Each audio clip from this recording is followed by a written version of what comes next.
Hi. Because I woke up at such a reasonable time this morning, 6:30 a.m., and I even do need to mention that a.m. part because I often wake up at like 6:30 p.m. lately. But I actually woke up at a reasonable time. And so I thought I'd continue the productive feeling by doing some more probability stuff. I had kind of abandoned that course. I stopped really looking at the problems at a random point. I don't know why, but I wanted to actually continue looking at the probability problems and solving them. And I did.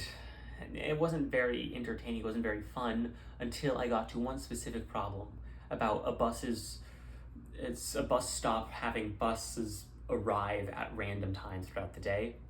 They arrive at a 5 minute interval on average, 5 people show up per minute. On average, how many people are going to be on each bus? 25. You show up at a random time, how many people are going to be on your bus on average? Somehow it's not 25. And this contradicted itself in an interesting way because it framed the problem in two separate ways that cause, this contradicting statement. What does you showing up on a bus really matter too much for the number of people who are going to be on that bus? Somehow it doubles the number? And the answer is yeah, it does, because you're more likely to be on a bus that has more people on it, because a bus with more people on it is more likely to have you on it.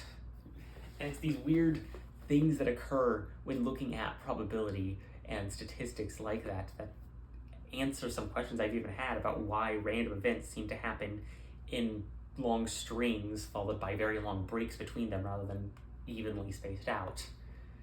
And the answer is solved by that problem. I never really had that click in my mind about how that worked until I saw the problem. And I love problems like that because they're very helpful to teach things. I design a lot of my puzzles with contradictions. You have this contradicting set of rules that seem impossible to solve the puzzle with, but if you really analyze your assumptions and look at it in a more rigorous mathematical way, you tend to arrive at, oh, I assumed this would be the case of the puzzle, but it's not.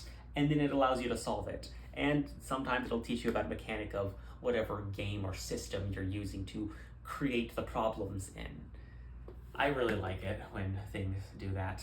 And then, of course, I fell asleep at like 4 p.m. and woke up an hour ago. So, yeah, I'm gonna have to fix my sleep schedule immediately. But until then, thanks.